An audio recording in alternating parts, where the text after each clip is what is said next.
Qual a diferença básica entre o juiz, o mediador e o árbitro? Essencialmente, o juiz é um órgão do Estado. É o Estado no exercício de uma função, a entrega da prestação jurisdicional. Dar a cada um o que é seu, dizer o direito. Fazer com que esse direito seja satisfeito na prática, de forma impositiva, inafastável, independentemente da vontade de quem estiver obrigado a cumprir a decisão. O mediador pode ser um particular. O mediador ele não decide, ele aproxima as pontas, os interessados. Ele é contratado para isso, basicamente falando. Ele procura colaborar,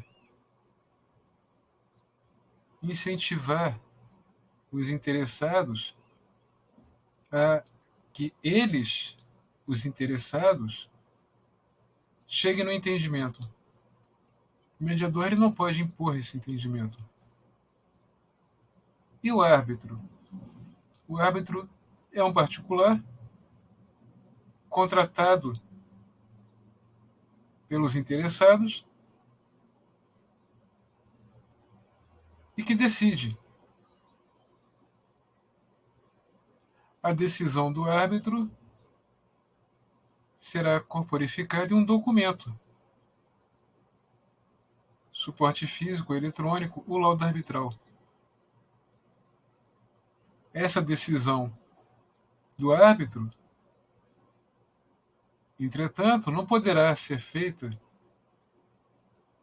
cumprir de forma impositiva pelo próprio árbitro. Se houver necessidade de se forçar o interessado que acabou perdendo no todo ou em parte no laudo arbitral, haverá que se buscar a via judicial. Isso em linhas gerais. Para uma visão mais completa, sugiro a leitura das leis 13.140 de 2015 sobre mediação, arbitragem, as leis número 9.307 de 96, 13.129 de 2015 e a resolução do Conselho Nacional de Justiça 358 de 2020 sobre conciliação e mediação por meios eletrônicos e instituindo e tratando o Sistema Informatizado de Resolução de Conflitos por meio de Conciliação e Mediação, o CIREC. Agora percebam, o fato do juiz ser um órgão do Estado de decidir em um processo contencioso de conhecimento, julgando ou não o mérito da causa, ou fazendo cumprir a decisão, satisfazendo esse direito, para isso podendo usar seu poder de coerção, o fato do juiz atuar neste processo judicial contencioso não significa que o juiz não deva, também ele, sempre que possível, incentivar as partes a chegarem a um acordo, a um entendimento. Vejam, por exemplo, no artigo 12 do Código de Processo Civil, trata de ordem cronológica de decisões judiciais, dos processos judiciais a serem decididos. Uma das exceções à ordem cronológica, artigo 12, parágrafo 2º, estão excluídos da regra do caput, ou seja, da ordem cronológica das decisões,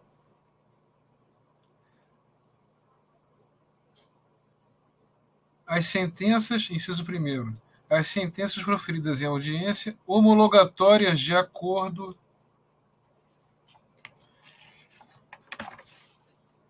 Já no artigo 139, inciso 5º do Código de Processo Civil, o juiz dirigirá o processo conforme as disposições deste Código, incumbindo-lhe, inciso 5º, promover a qualquer tempo a autocomposição, preferencialmente com auxílio de conciliadores e mediadores judiciais. Então é perfeitamente possível, especialmente a partir do Código de Processo Civil de 2015,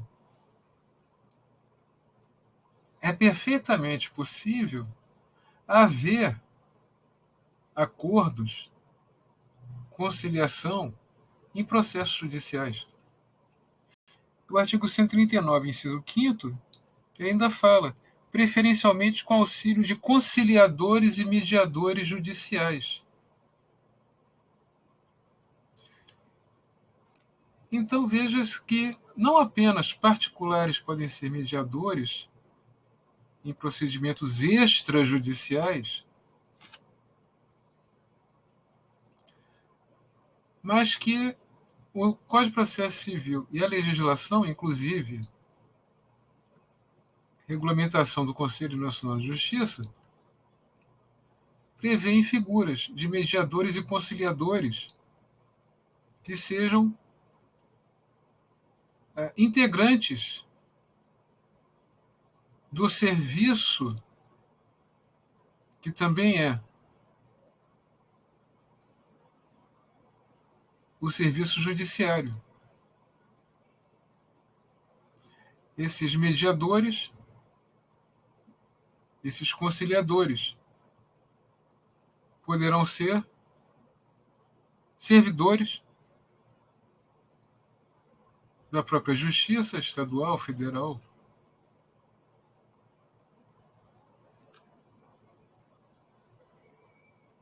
Os próprios juízes poderão exercer essa função, já que cabe a eles, como eu acabei de ler, no artigo 139, inciso 5º do Código de Processo Civil, incentivar também as partes a chegarem num acordo, no entendimento, se o direito for disponível, elas forem capazes, estiverem representadas ou assistidas.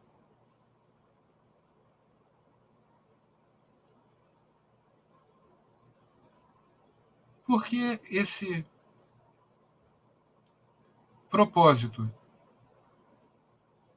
de se incentivar as partes, sempre que possível, a chegar ao entendimento. Desde o projeto de Florença sobre acesso à justiça, que foi coordenado por Mauro Capelletti e por Brian Garth, isso no início dos anos 70 do século passado, relatório publicado em 1974, que teve uma versão resumida publicada no Brasil pelo Sérgio Fabres, editor. Constatou-se que o processo judicial nos países os processos judiciais custam caro, demoram mais ou menos, mas demoram. As partes que perdem muitas vezes não se conformam com a derrota, recorrem, e mesmo quando não há mais o que se fazer, continua havendo muitas vezes resistência ao cumprimento das decisões judiciais. Então, uma situação de conflito que, mesmo quando termina, não acaba nesse sentido de aceitar-se, conformar-se com a decisão, com a solução a que se chegou, ainda que certa.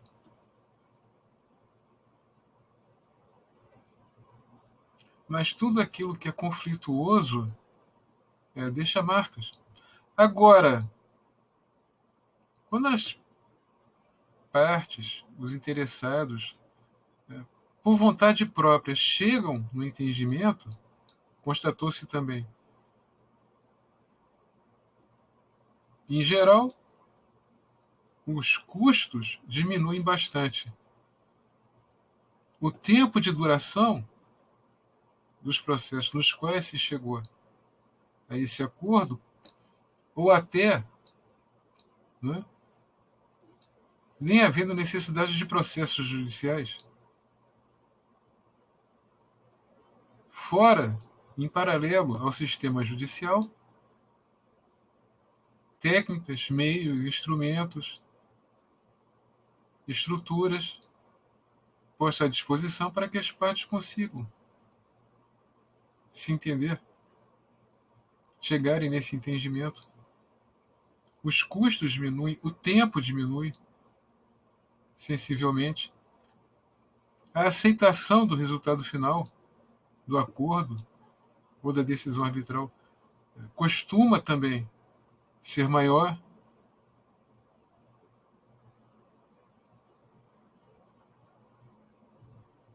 Num país como o Brasil, em que há mais processos do que a sua própria população,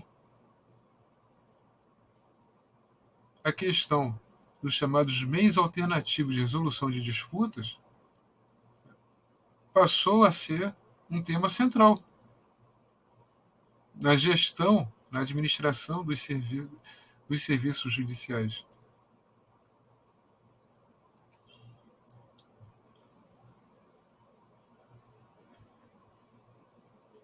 Os conciliadores, mediadores, os juízes leigos, os juizados especiais cíveis,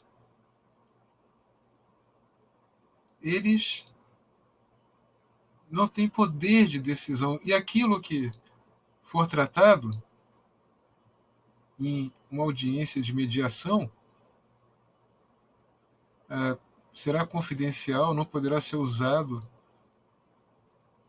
contra as partes ou os interessados.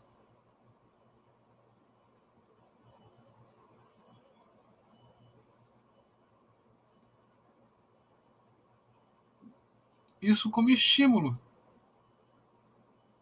para que se possa chegar em um acordo.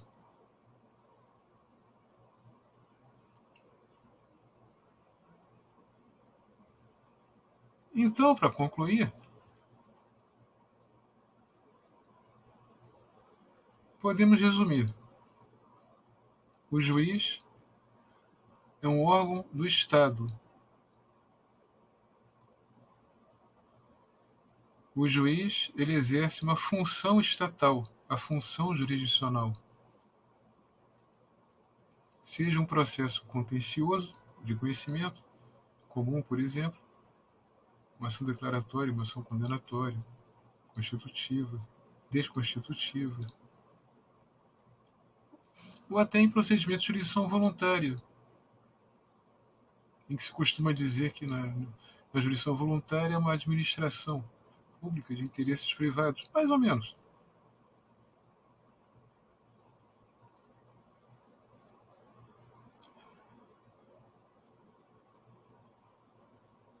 Na mediação e na arbitragem, na mediação, não há necessariamente de se buscar a via judicial. Mediador no nosso sistema pode até ser integrante,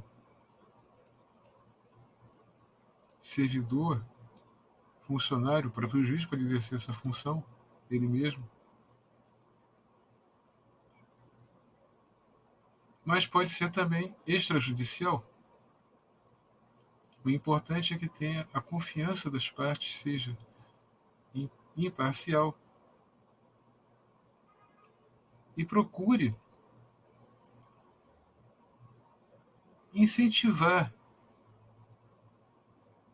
os interessados a que eles consigam chegar na solução. O mediador pode até sugerir, mas caberá aos interessados chegarem, né, concordarem em chegar nessa solução ou não. E o árbitro?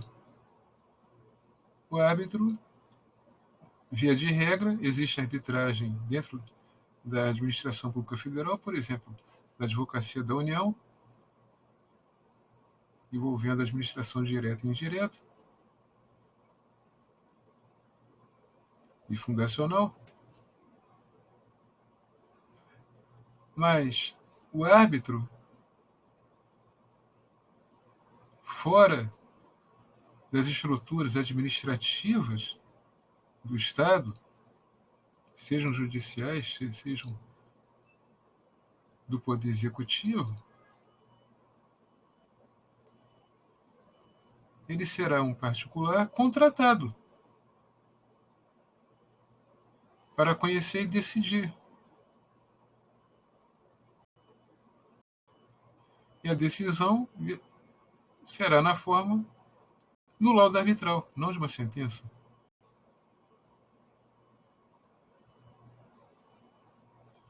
Espero com isso ter colaborado para esclarecer essas primeiras noções. A leitura das leis e da resolução às quais me referi também facilitará essa compreensão. Por hoje é só. Muito obrigado.